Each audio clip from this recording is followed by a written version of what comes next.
Bab 606. Ah! Horia berkata dengan panik, saya menyumbangkan semua 15 juta saya. Bagaimana dengan itu? Charlie berkata dengan dingin, kaulah yang mendesak kepala suku untuk melakukan ini hari ini. Tidak ada alasan untuk membiarkan Lian dihukum sendiri, kan? Iya. Lian berkata dengan marah, dia adalah pelaku sebenarnya. Charlie memandang Horia dan berkata sambil tersenyum, semua kaki tangan Anda mengatakan Anda adalah pelakunya. Apapun yang Anda katakan, Anda harus mengikuti mitra lama Anda dan pergi ke tambang batu bara hitam untuk menggali batu bara dan terus berkontribusi pada proyek harapan. Setelah berbicara, Charlie menunjuk wanita lain bernama Nivia, dan berkata, dan kalian bertiga, pergi ke tempat pembakaran batu bara hitam untuk bekerja sama melakukan penebusan. Nivia menangis ketakutan, bersujud dan berkata, saya dianiaya, saya ditemukan oleh Lian untuk bergabung dan bermain mahjong, saya bukan pelakunya. Charlie berkata dengan dingin, menurutmu apakah aku akan mempercayaimu? Jangan konyol, dan saya akan mengampuni orang lain di buku registrasi rumah tangga Anda. Kalau tidak, Anda akan seperti Lian, seluruh keluarga akan rapi dan rapi. Mulailah menggali batu bara. Nivia gemetar hebat saat mendengar ini. Meskipun dia ketakutan, dia tidak berani mencicit sepatah kata pun. Charlie segera berkata kepada Orvel, Orvel, sekarang para gangster kecil ini, termasuk Ron, dihitung sebagai satu. Mereka semua akan dikirim untuk bekerja di kilen batu bara hitam, dan mereka akan diberi akomodasi dan makanan yang paling buruk. Gaji bulanan 2,000, buka sepanjang tahun.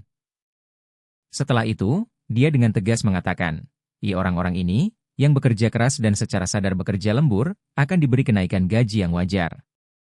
Mereka yang tidak bekerja keras atau melalaikan pekerjaan akan dipotong dengan semestinya. Ngomong-ngomong, masing-masing dari mereka, kapan mereka akan menyumbangkan 300,000 ke proyek harapan melalui kerja, dan kemudian membiarkan mereka pergi. 2.000 sebulan, 24.000 setahun, untuk menghemat 300,000, dibutuhkan lebih dari 10 tahun. Bahkan jika itu 3.000 sebulan, 36.000 setahun, itu akan membutuhkan lebih dari 8 atau 9 tahun untuk menyelamatkan 300.000. Charlie merasa bahwa karena sekelompok orang ini juga merupakan bagian dari permainan judi ini, mereka secara alami harus menebus mereka yang dirusak oleh perjudian. Penting juga untuk menebus anak-anak yang telah melalui segala macam kesulitan karena perjudian orang tua mereka. Membiarkan mereka pergi ke tambang batu bara hitam untuk menggali sumbangan batu bara adalah hukuman terbaik bagi mereka. Ketika Orvel mendengar ini, dia langsung berkata, oke, Tuan Wade, saya akan membiarkan seseorang mengatur bus untuk mereka. Charlie berkata, geng gangster di dalam, patahkan satu kaki masing-masing sebelum masuk ke dalam mobil, untuk menghindari pembangkangan batu bara hitam dan mencoba melarikan diri. Tuan Orvel segera berkata, Tuan Wade, jangan khawatir, aku akan mematahkan salah satu kaki mereka dulu. Sesampainya di sana, mereka diikat dengan rantai besi saat bekerja, makan, pergi ke kamar mandi, bahkan tidur. Tidak ada yang bisa kabur. Baik. Charlie mengangguk puas. Horia menangis saat ini dan berkata, Charlie, kamu tidak bisa membiarkan saya menggali batu bara seumur hidup. Saya masih memiliki suami dan anak-anak saya untuk diurus, dan ibu mertua saya harus mendukung. Charlie berkata dengan acuh tak acuh, ini sederhana, sama seperti orang-orang ini, kapan Anda akan menghemat 300,000 sumbangan dari pekerjaan, dan kemudian akankah Anda mendapatkan kembali kebebasan Anda? Horia tiba-tiba pingsan dan berteriak keras, Charlie, kamu tidak bisa begitu kejam Charlie, kamu tahu, kita semua adalah keluarga. Charlie bertanya balik padanya, mengapa kamu begitu kejam ketika kamu menipu ibu mertuaku? Kenapa kamu tidak memikirkannya? Kita adalah keluarga. Iya nih. Elaine, yang tidak berbicara sepanjang waktu, berteriak dengan marah saat ini, Horia, kamu gadis jalang yang tidak punya hati nurani, kamu masih bilang kamu satu keluarga dengan kami? Horia berlutut di depannya, menangis dan memohon, kakak, ribuan kesalahan adalah kesalahan kakak iparmu, tapi bagaimanapun juga aku tetap kakak iparmu, jadi maafkan aku kali ini. Elaine menendangnya ke tanah dan berteriak, jika kamu mengadu domba saya lebih dari 2 juta. Ini tidak cukup. Anda harus mengadu rumah saya. Tidaklah cukup untuk mengadu ke rumah menantu laki-laki saya. Ini akan membuat keluarga kita berempat mati. Apakah Anda masih memiliki hati nurani atau kemanusiaan? Berbicara tentang ini, Elaine tiba-tiba tersadar, menampar pahanya, dan berteriak, Ibu, uangku. Bab 607. Elaine hanya melihat orang-orang ini menangis dengan sedihnya, dan sama sekali lupa bahwa mereka telah memenangkan lebih dari 2 juta uang tunai. Sekarang dia tiba-tiba teringat, dan berkata pada Charlie, cepat dan biarkan mereka mengembalikan uang itu padaku. Mereka juga mengambil lebih dari 2 juta saya. Alasan mengapa Charlie meminta mereka untuk menyumbangkan semua uang mereka untuk Project Hope adalah untuk menghukum mereka di satu sisi dan untuk memberi pelajaran kepada ibu mertuanya. Apakah kamu tidak serakah? Apakah Anda seorang penjudi? Tidakkah menurutmu kamu bisa menghasilkan banyak uang dengan bermain mahjong? Sekarang biarkan Anda kehilangan semua uang Anda, dan biarkan Anda meningkatkan ingatan Anda. Jadi Charlie bertanya kepada kedua orang itu dengan sok, uang yang kau menangkan dari ibu mertuaku, cepat diskusikan bagaimana mengembalikannya. Keduanya saling memandang, menangis dan berkata, semua uang kita disumbangkan. Bahkan uang yang kita menangkan melawannya barusan juga telah disumbangkan. Charlie berbalik untuk melihat ibu mertuanya, dan berkata tanpa daya, Ibu, mereka tidak punya uang. Apa yang sedang Anda bicarakan? Elaine tiba-tiba menjadi gila, dan bergegas menjambak rambut Horia dengan satu tangan dan rambut Lian dengan tangan lainnya, menggoyangkan lengannya dengan kuat, bahkan menarik kepala keduanya dengan kasar. Bertabrakan. Dia mengutuk histeris, kalian berdua bastards yang telah menderita ribuan. Beri aku semua uangku dengan cepat. Kembalikan kepadaku. Keduanya memiliki banyak rambut yang robek. Mereka berteriak kesakitan. Horia menangis sedih. Adikku, maafkan aku, saudariku, semua uangmu telah pergi ke Lian. Aku belum pernah mengalahkanmu. 100.000, dan semuanya telah disumbangkan. Elaine melepaskan Horia, mencabik-cabik rambut Lian dengan kedua tangannya, lalu membebaskan tangannya untuk memukul dan menggali wajahnya, dan segera menggaruk wajahnya dengan darah. Siapa nama belakangnya? Jika kamu tidak mengembalikan uang itu kepadaku hari ini, aku harus mengupas kulit wajahmu. Aku akan merusak wajahmu. Lian sangat menyakitkan sehingga dia tidak berani melawan. Dia hanya bisa menangis dan memohon. Sister Elaine, tolong selamatkan hidupmu. Saya benar-benar tidak punya uang. Semua uang saya akan disumbangkan atas perintah menantu Anda. Ya, itu termasuk memenangkan uang Anda. Bagaimana saya masih punya uang untuk Anda sekarang? Elaine gila, merobek mulutnya dan mengutuk, saya tidak peduli. Anda membayar saya kembali. Beri aku semua uangku. Mulut Lian segera robek dan berdarah, dan rasa sakit itu membuatnya menangis. Elaine sudah gila saat ini. Dia hanya ingin mendapatkan uangnya kembali. Semua uang dalam keluarga ada di rekeningnya, yang semuanya ditipu oleh sekelompok orang ini. Sekarang mereka hanya mengambil kembali rumah itu, tidak ada yang lain. Memikirkan hal ini, dia bahkan lebih marah, menendang Lian ke tanah dengan satu tendangan, dan menungganginya, dia menarik ke kiri dan ke kanan dengan pukulan. Lian berteriak sambil meronta dengan keras. Pada saat ini, Elaine dan Lian tercengang di saat yang sama ketika mereka mendengar bunyi mendadak di saku jaket mereka. Setelah beberapa saat, Elaine meraung seperti orang gila. Ibang Le. Gelang ibuku. Gelang Gyo ibuku. Dia berteriak seperti orang gila, dan mengulurkan tangan ke saku Lian. Segera setelah itu, dia mengeluarkan adu yang menyakitkan, dan dengan cepat menarik tangannya, ujung jarinya terluka dan berdarah.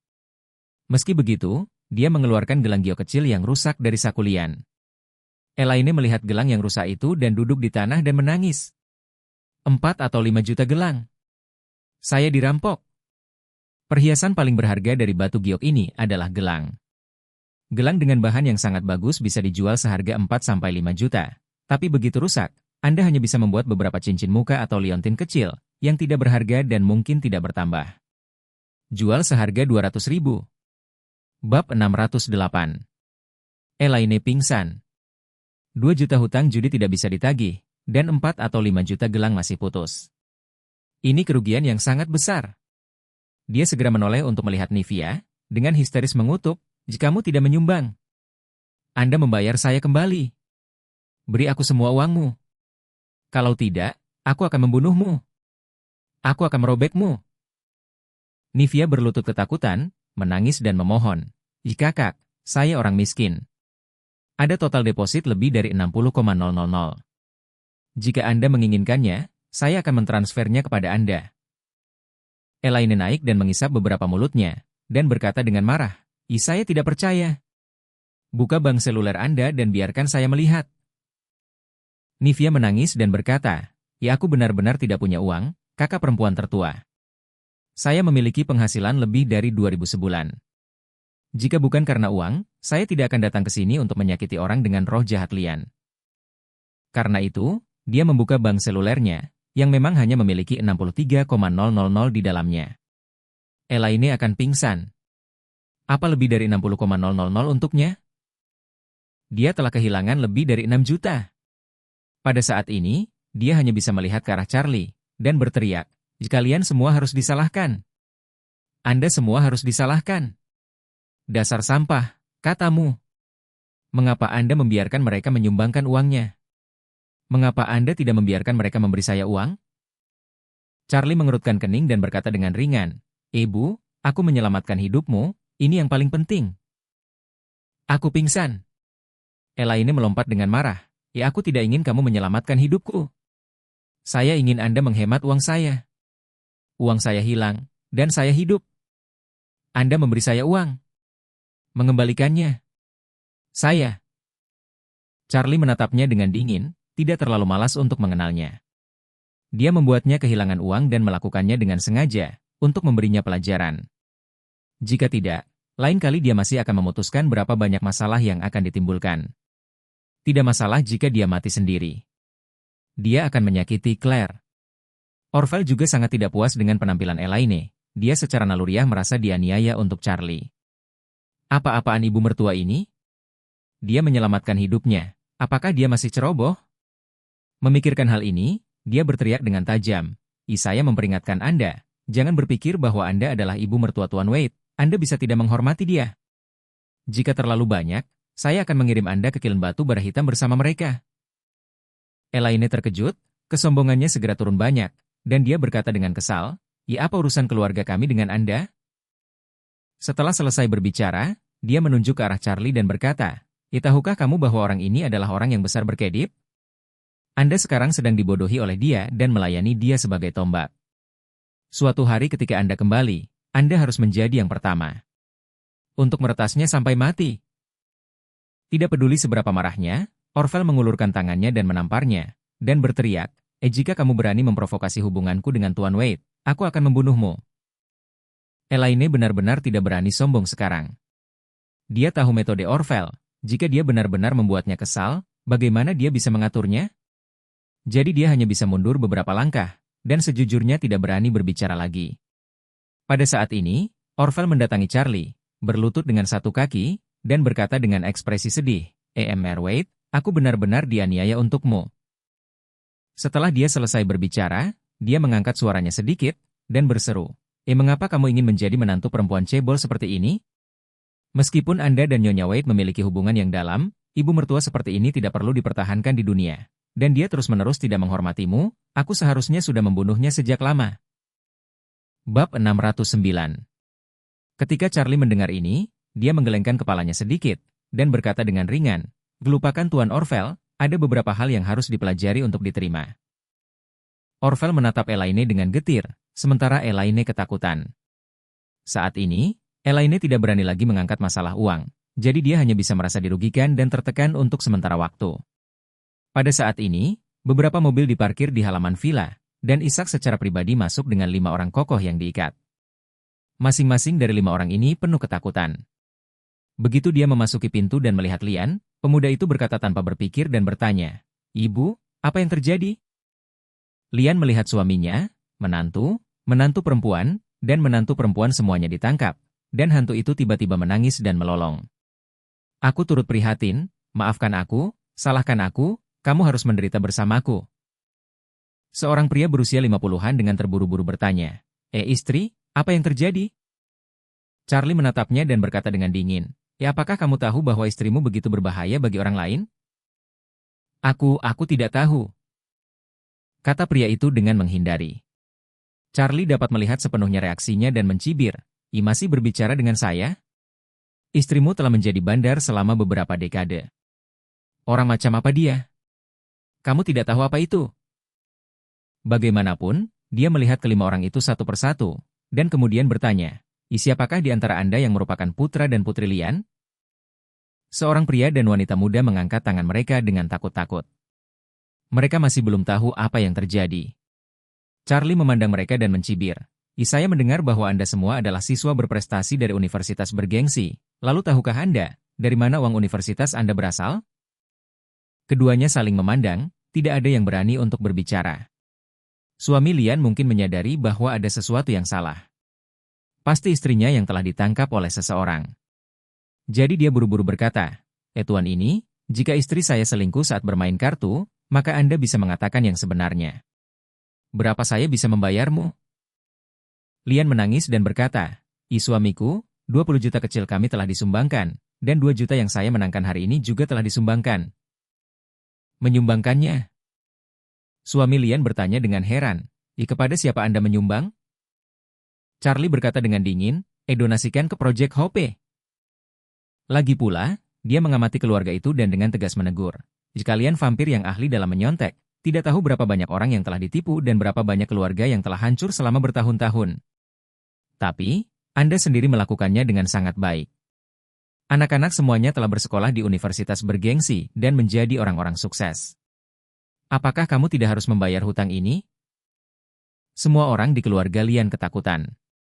Charlie melanjutkan, di hari ini, aku akan mengirim seluruh keluargamu ke tempat pembakaran batu bara hitam di barat Shanxi untuk menggali batu bara untuk tenaga kerja, dan menggunakan darah dan keringatmu untuk menebus dosa-dosamu selama bertahun-tahun.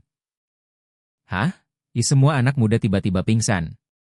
Seorang pria berteriak, saya bukan dari keluarga mereka, saya hanya menantu mereka. Charlie mengangguk, menantu? Saya mendengar bahwa Anda melakukan pinjaman mikro. Katakan padaku, berapa banyak anak muda yang kau selingkuh? Saya. Charlie mendengus dingin, mulai sekarang, saya akan mendengarkan Anda satu omong kosong lagi. Anda tidak perlu pergi ke tempat pembakaran batu bara hitam untuk menggali batu bara. Saya akan menggali lubang dan mengubur Anda. 10 juta tahun kemudian, mari kamu menjadi batu bara.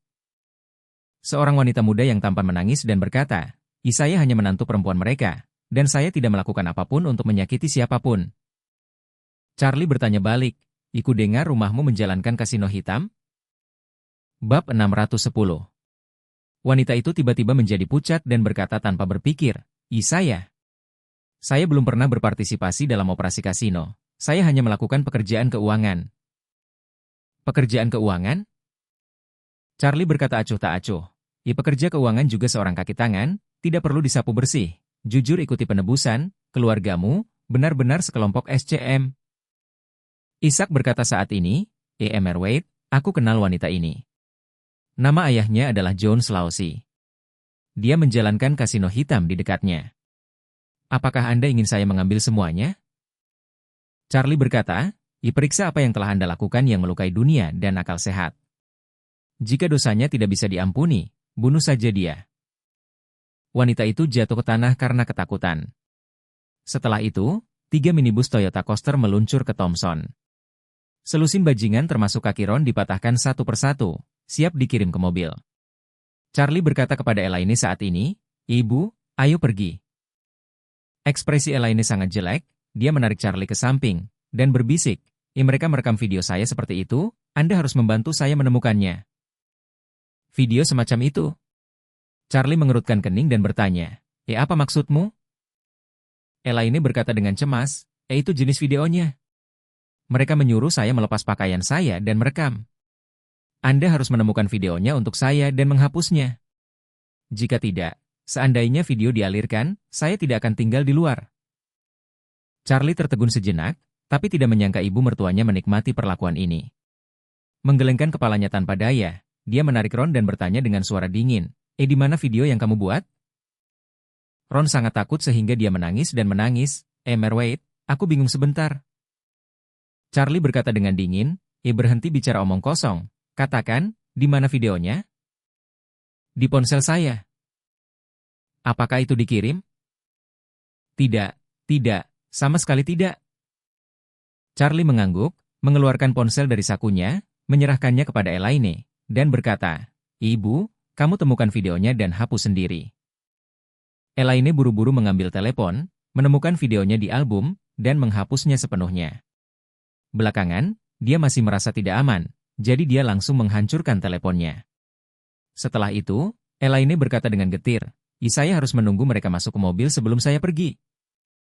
Charlie mengangkat bahu dan berkata, oke, aku akan membiarkan mereka cepat, hari mulai gelap, dan aku harus pulang untuk memasak untuk Claire. Melihat sekelompok orang dikawal ketiga CMB secara terpisah, Elaine mampu menyelesaikan kebenciannya dan melemparkan kunci mobil ke Charlie dan berkata, jika kamu mengemudi. Charlie mengucapkan selamat tinggal pada Isaac dan Tuan Orville, pergi ke BMW Tuan Tua, dan kemudian pergi dari Thompson. Segera setelah mobil keluar dari mobil kelas 1 Thompson, Elaine mulai menangis dan berkata, hari ini sungguh buruk. 2 juta hilang, dan hanya 60.000 yang kembali. Dan gelang giok. Semakin Elaine memikirkannya, semakin tertekan, dan semakin dia memikirkannya, semakin tidak nyaman dia. Sambil menangis, dia menatap Charlie dan memarahi dengan marah. Ini semua yang harus disalahkan atas sampah ini. Apakah Anda pikir Anda sangat malas? Biarkan mereka menyumbangkan uang untuk proyek harapan apa yang Anda lakukan? Mengapa Anda tidak membiarkan mereka membayar saya semua uang? Charlie berkata dengan acuh tak acuh. Ibu, jika Anda mengambil uang mereka, setelah mereka menghilang, polisi akan menyelidiki semua detail kehidupan mereka dan akan menghubungi Anda dalam waktu singkat. Anda tidak dapat mencucinya bahkan jika Anda melompat ke Sungai Kuning. Kemudian, ayah dan Claire. Segera setelah Elaine mendengar ini, dia terkejut dan berseru, kamu tidak boleh memberitahu ayahmu dan Claire tentang ini. Anda mendengar saya?